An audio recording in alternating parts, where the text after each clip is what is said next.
I am one who definitely believes those marginal gain seeking aero bikes are for those who race professionally. For most of us who I would call enthusiasts, I think something like an all-arounder is actually the better bike to have.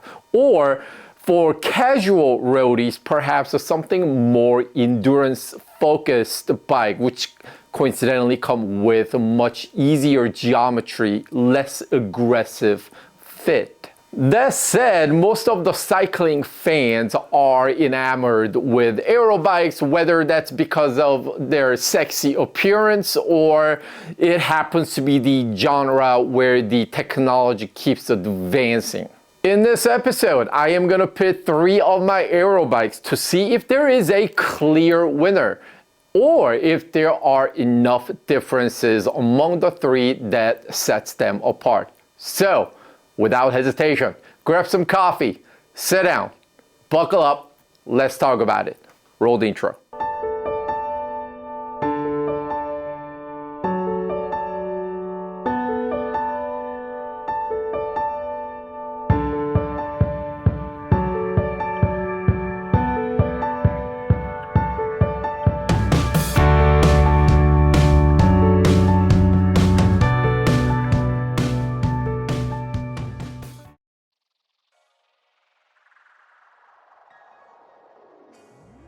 Hello everyone, how are you? This is your boy DC, aka Diabetic Cycling, coming at you once again. Thank you for spending your time with me today.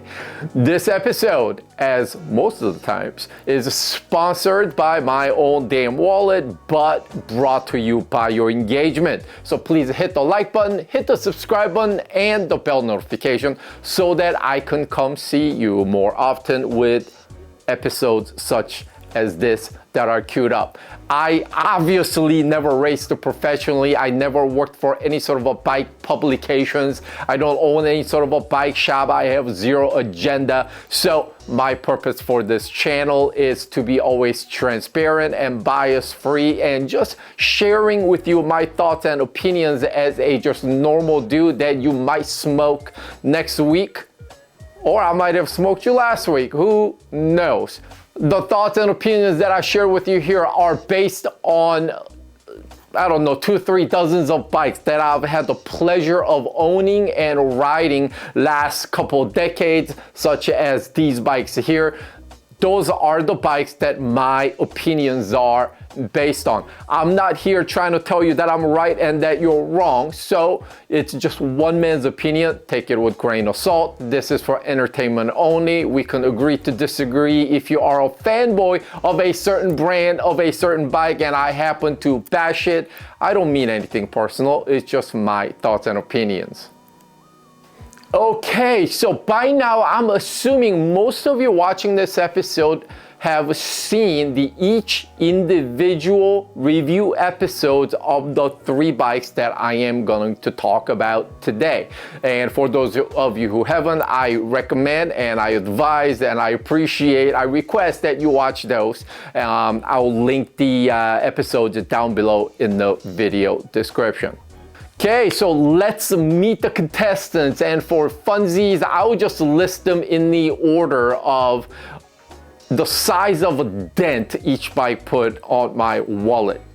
We will start off with the Canyon Aero CFR. Now, I've had this bike for about a year. I've been riding around it for about a year. This is the latest gen Aero, so it's the generation 4. I'm filming this episode actually July 5th, year 2025. It's actually stage 1 of the Tour de France happened today, and coincidentally, Jasper Philipsen of Team Alpecin de Koenig won the stage 1, taking the yellow jersey aboard a Canyon Aero CFR coincidentally. Now, let's not mistake anything here. The man won the race with the sheer horsepower in his legs. He could have easily ridden another brand, another model of bike, and probably would have won that stage, as well as that lead out train, including Matthew Vanderpool up at the front doing some incredible work. I mean, so that's what won the stage. Let's not mistake that it's the bike. It ain't ever the bike. As far as my own bike is concerned, I am running Canyon's Aero drops, not the standard ones. So I am my hood position is a little bit narrower. I have the little flare in the drops, and then I also ditched the factory spec, the DT Swiss ARC 1150 mil wheels in favor of NVSES 4.5. So those are the only differences from what Canyon would spec out of the factory. Okay, so the next contestant is my Ribble Ultra SLR, which I've been riding around for almost 2 years or more than that, actually.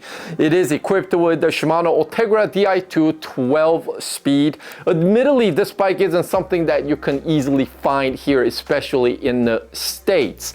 And the only difference between mine and factory spec would be the out of the factory, it comes with their own in-house brand. The wheels called Level, I think DB50 or whatever they call it, I don't remember. I am running Zip Firecrest 404.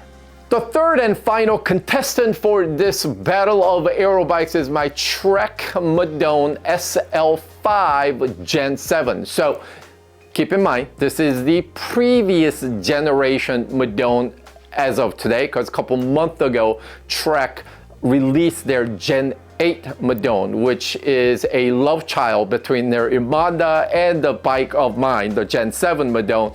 They got married, they had a kid together, and that became the Madone Gen 7, which is less aero, but lighter, supposedly. I don't have one, so I don't know.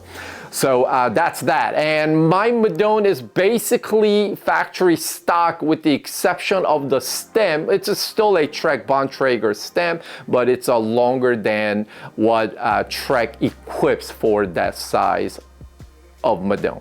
And my Madone is equipped with the Shimano 105 Di2 12-speed. So in an ideal world for an episode like this, it would have been great if the three bikes that I'm pitting against each other are spec'd exactly identical, meaning same group sets, same set of wheels on all three. That way it's an apple to an apple to an apple. However, we don't live in an ideal world,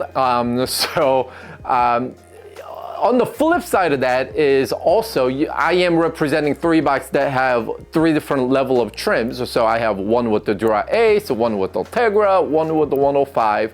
So could there be a sleeper here, or is the best of the best still the best? All of that could be discussed in this episode.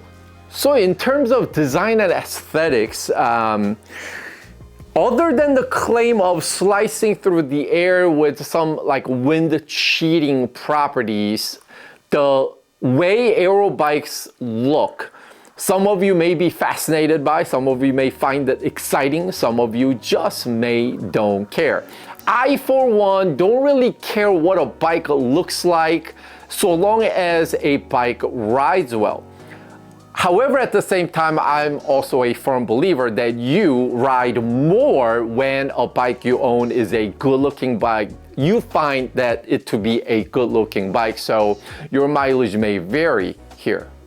The Aero CFR basically kept the same design ethos and appearance from its previous generation. Like the difference between the Gen 3 and Gen 4 of mine, very minimal. And it's a design that I find it's not annoying. I think Canyon may have designed it on purpose not to be offending. So in other words, they sort of designed this bike, you know, quote unquote, to cheat the wind and all that marketing stuff, but also at the same time, so that it could appeal to the masses, so that they could sell more of. The lines are mostly straight, and I happen to love the Galaxy spacey type of a paint job that is on my bike. So the simple, clean, straight lines and such really speak volume in terms of, the German design. Basically, nothing you don't need, clutter-free type of a look. So I personally happen to sort of like the design. I'm not in love with the design, but we'll leave it at that. So the Ribble Ultra SLR, in terms of its looks, it was the most radical looking road bike when it was introduced, and is still one of the most radical looking aero bikes even by today's standards, even though it's 2-3 years old now. I don't think it looks outdated at all. Now, as far as radical, you cannot not talk about the cockpit of this bike, which is one integrated handlebar, stem and the bar all together, and all that meaty carbon goodness that's on that bike. Now, surprisingly, the handlebar has, because of all that surface area, the square inches of the bar, there's so much to hold onto and grab onto. It allows multiple different hand positions, I found, and it's very extremely comfortable to ride, which was surprising back then, and I still find it surprising today. As far as how effective the handlebar it is in terms of like aero turbulence management, like Ribble says, that I couldn't tell you, but at least it's nice. It's 36 centimeter wide for mine, and it's nice and tight and just very stiff handlebar, lots of hand positions, and they made it so that you don't have to wrap a handlebar, although you could if you would like. So I run my handlebar nude. There is no handlebar tape on there, and it's just really super pleasant to ride with. I don't know how it feels if I were to ride that on like cobbles out in Belgium, but I have never. So in terms of how compliant it is on, vibration like that, I don't know. However, I find the handlebar to be completely sexy and cool, and it's functional at the same time. And the design of the handlebar also forces you to install your drifters, brake shifter combinations, directly mounted to the handlebar. The levers are not installed with a traditional clamp design. Even though the bike's design is now 2-3 years old, you'll be hard-pressed to find another aero bike that looks as aggressive and that's as forward-thinking as this bike. And that's despite I don't really care for the company Ribble. The bike itself is pretty solid. So the Trek Madone, the Gen 7, which is my bike, is the very first time Trek introduced what they call ISOFlow. This is the notorious hole between the seat tube and the seat mast, supposedly aiding in air turbulence management. I could not tell you if that's actually true. However, what I did find is that the way the seat tube and the seat mast meet, and there's that little cutout if you look at the bike from the side, it allows the seat mast to flex. That, I believe, plays a huge role in your compliance. Every tube on this bike represents all the aero jargons that you have come to be familiar with. Camtail design, truncated foil, all that exists here. Every tube has very minimum front-facing surface area, especially the fork, especially the seat stays. So they are very thin if you look at the bike from the front. The down tube is absolutely massive, and the bottom bracket junction is equally massive. And the Trek logo is extremely prominent, which some find alright, which some find absolutely disgusting. The Canyon Aero CFR, I reckon, is more of an all-arounder bike despite the model being presented as an aero bike. And again, that's just my personal opinion. This Aero CFR is incredibly light despite it being an aero bike, and it climbs superbly well in its own right. In terms of overall ride feedback, I think it rides a little bit muted. However, one caveat here I want to say is the bike completely came to its own. A new life was bred to the bike when I ditched the factory spec DT Swiss ARC 1100 wheels in favor of NV SES 4.5. The bike came to life and it's just much more fun bike to ride afterwards. It's a lot more playful and lively. The chassis is excellent in terms of sharp handling, as you would expect from a top-of-the-line range-topping bike from a major brand like Canyon.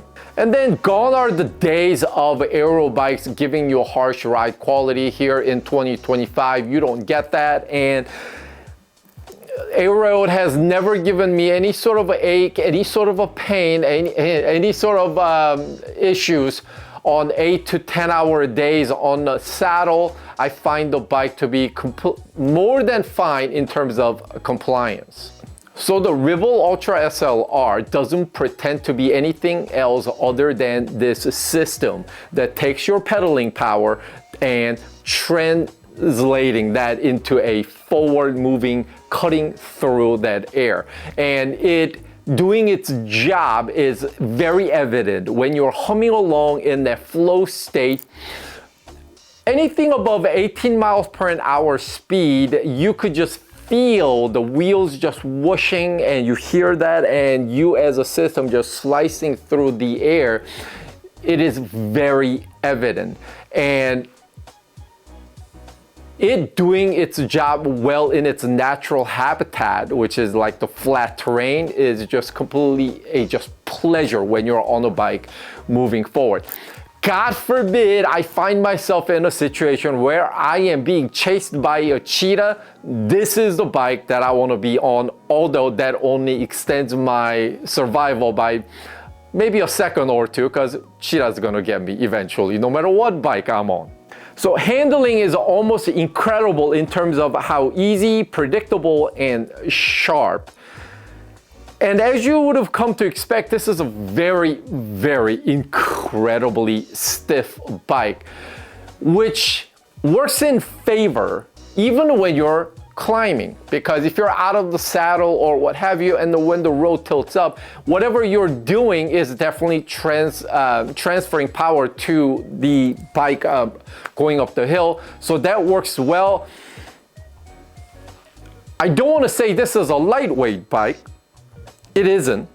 But in its own classification, I find it to be not suffering even on climbs. In other words, if my day's route is in Florida or North Dakota, this is definitely the bike that I would take. And even on a day with the homies and we got a bunch of tough, segments along the route, I mean, I would not hesitate taking this bike out with me. Now, that does not mean that, for instance, if I were to go take down Dante's View in Death Valley, or if I need to go take down Pikes Peak in Colorado, if I need to go do, again, Mauna Loa in Kona, Hawaii, this probably wouldn't be the bike that I would take. However, the bike is no slouch even when the road tilts up. And then I've never come off of a Ribble Ultra SLR on long days and felt that I'm in some sort of a pain. So again, the bike does a superb job managing that compliance, which is really astonishing to me because this bike is really, really, really stiff. However, because of the purpose of this episode, I would say confidently, despite that I don't have an issue with this bike's compliance management, out of the three that I am talking about today, it is probably the least compliant bike in terms, just out of the three. And I want to say that carefully, because I'm not trying to say the bike is not compliant. It does an astonishing job putting the rider in comfort even on long days. I don't know how they did it, but with the the seat stays being low and allowing some sort of a flex, even though the seat post is so stiff and large, I don't know if there's any sort of a flex in there. But again, the bike does a plenty fine job with the compliance management. It just all happens, if you put a gun to my head, out of the three, this is the least compliant bike. So Trek Madone SL5 Gen 7 that I'm showing you happens to be the cheapest bike out of the three. And then it isn't, however, the worst riding bike.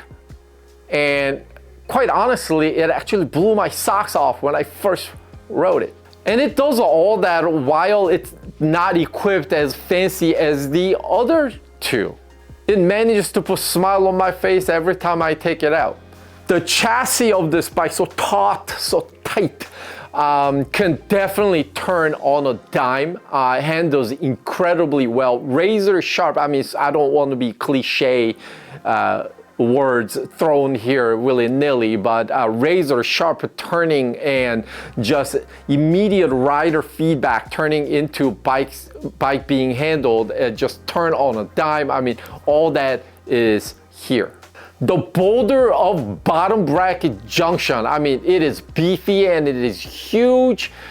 Looks like it can withstand a nuke being dropped on it. Clearly, I am not the strongest guy in any kind of a group, and quite honestly, my power output is laughable. However, that all said, the number of watts that is put out, again, in accordance with how stiff that bottom bracket is, just the rest of the bike is so goddamn stiff. The power transfer, the proverbial power transfer is so well managed, and there's none of the wasted motion here aboard this bike. It is incredible in terms of you putting down power and making the bike move forward. As the bike is spec'd out of the factory spec'd wheels, the Aeolus Elite 50, these wheels do a fine job at holding speed. However, it is tad sluggish going from the gun to a speed that you want to be at. So that is the one drawback from being spec'd with the price tag in mind. I mean, I wouldn't hesitate to recommend to someone seeking on Aero bike to go with this setup, and while saving the money, and use that money towards a better set of wheels, and that would be a deadly setup. And then the pleasant surprise of this bike, again, the theme appears to be the same, but the pleasant surprise is how stiff this is, and yet how comfortable I find myself while aboard this bike. Again, on 8 to 12 hour days, on a long days on a saddle, I come up and I don't feel that I was beaten up by the bike. The ride, the course may beat me up, but the bike is doing a great job under me and taking care of the road vibrations and the jitters and everything. And again, I feel like the compliance management, especially on the rear side of the bike, is really coming from the little area. It's this area right here. I don't know if you could see it, but it's where the seat tube meets the seat mast, and it allows the seat mast to flex. So I believe that really helps in terms of eliminating the road vibration that would be coming up through my ass, through the spine. So in the review videos of the Aero CFR and the Trek Madone, I deferred in the would I rather section, citing that I would choose one when I put the three-way battle episode. And here we find ourselves today. So the first up would be Canyon Aero CFR versus my Ultra SLR. In terms of being pure aero, the Ultra SLR takes it. Despite how stiff and how well executed as an overall package Aero CFR is, the Ultra SLR just can't be touched when the road is flat. That said, unless you live in Florida or North Dakota, Illinois, or Kansas, maybe the Aero should be your pick because it's more or less an all-arounder than the Ultra would be. However, if you are only concerned about going fast on flat terrain, Aero versus Ultra, I'm gonna have to take the Ultra SLR. Aero CFR versus my Trek Madone SL5 Gen 7. Aero equipped with Dura-Ace, everything top-notch components. My Trek Madone 105 Di2 equipped. Madone costs less than half of what the Aero CFR cost. In other words, Aero is more than twice more expensive than my Trek Madone. The curve of diminishing return is presented here. Even though the Aero is more than 2 times more expensive than my Trek Madone, it is not a better bike by 2 times. The 105 Di2 is incredible in its performance. Even in its appearance, it looks about the same as the Dura-Ace. And if you talk to some bike snobs, they will tell you how 105 Di2 shifts slower than that of Ultegra or the Dura-Ace. And that is true. However, would you notice that in your riding situation, even in racing situation? Hardly, no. So given all that, your money is just better spent. Your dollar is going farther. So your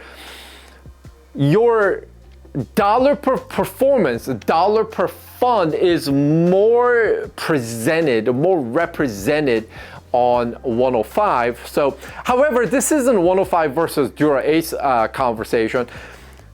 The Aero is a superb bike. It is a super bike after all, but not because it lacks, but it's just that Madone is such a great package at its price point.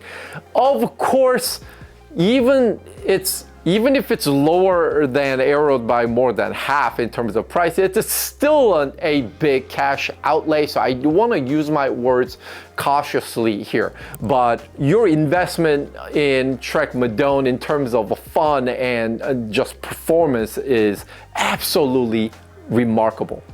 Of course, Madone may climb 3 seconds slower than your Aero CFR because it's a little bit lighter, but also at the same time, I mean, I'm saving enough money to go buy another bike with the money that would cost me to get an Aero CFR, right? So with that money that I saved by buying a Madone, I could easily go get me something like an Athos, which I also have, that I go take to every mega climb rides.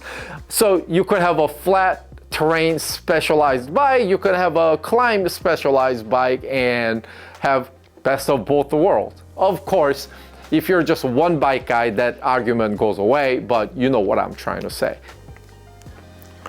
Okay, so Ultra SLR versus my Madone. Now, because I feel that Aero, the CFR, is more of an all-arounder, this round right here, Ultra SLR versus Madone, is the true Aero versus Aero, if you ask me, at least out of these 3 that I'm presenting you today.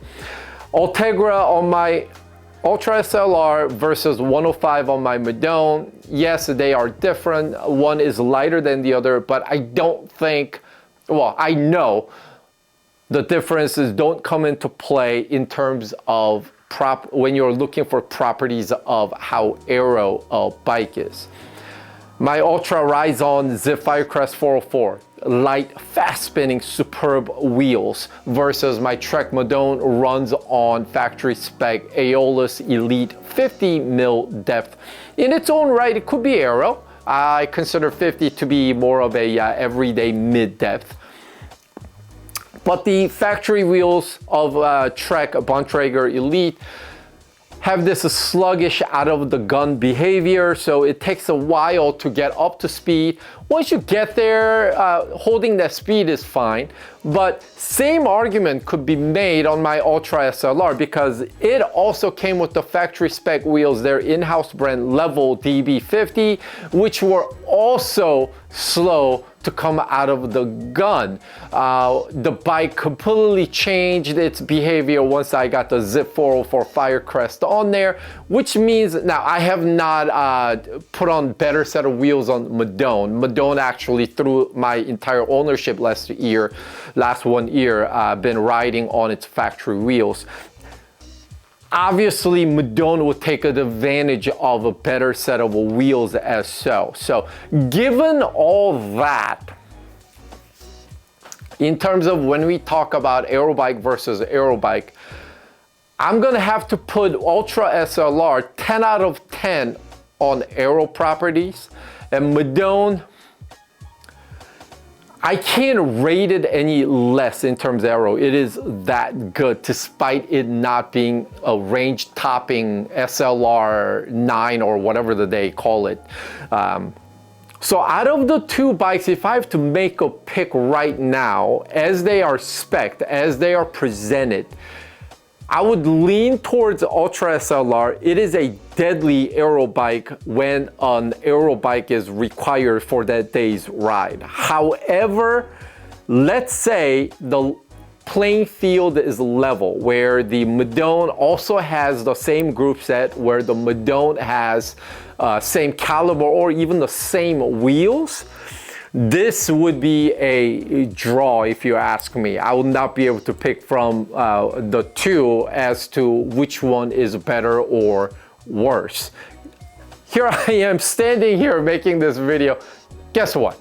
Choosing out of the three, that's a definitively first world problem. Could you go wrong picking any one of these three? No. All three are absolutely great bikes, and any man, any rider would dream to ride on, if you ask me. The marginal gain that's achievable by being on an aero bike, saving a couple seconds here, a couple seconds there, those mean a lot to those racing professionally, where seconds count. But for us mere mortals, you know, those extra couple seconds saved on a day's ride really may not mean much. You know, that said, these bikes, these aero bikes especially, would come with the geometry, the fitment that would be very aggressive. While I personally don't find myself uncomfortable fitting on these bikes, I guess I'm reasonably flexible. A lot of us may find the fit to be uncomfortable, you know, too aggressive, you're too stretched out, you're sitting at a weird angle, which are, you know, these bikes are, let's face it, designed for the pros to race. It's for the Tades, who's 26-year-old right now. So you need to be careful going after aero bikes in search of those extra seconds. And if you were to buy an aero bike because you love the look of it, and yet you are not flexible enough where you must run 40 mil spacers under your handlebar, that is not only that is not the look that's gonna handle not as the engineers and the designers meant to. So at that point, you really need to be shopping for a bike that is suitable for your geometry, for your flexibility. Aero CFR is a top dog in its range, as well as the top dog in price and spec in today's episode. It is a fantastic bike. I, however, feel that it isn't 2 times better than much cheaper Madone for most of us. Whether it's better than Ultra SLR, that is debatable. To me, Ultra SLR is undisputed in terms of being aero when your mission is to cut through the air while not on a time trial bike or a triathlon bike in a road bike form. The Madone SL5 Gen 7 performs surprisingly well against the 2 more expensive bikes. dare I say, pound per pound, it makes the other two bikes sweat. It actually makes me wonder how the new Gen 8, much lighter, slightly less aero bike would ride. As I'm wrapping up this video, I almost feel like I opened up more questions than answering the question of, is there a clear winner out of these three? Now, next three-way battle episode of NV Melee versus Specialized, the Tarmac versus Ventum NS1, there is actually a clear winner, so definitely stay tuned for that. I've been DC, you've been awesome. Keep the rubber side down. Be safe out there, but mostly be good humans. Until next time, I'm out.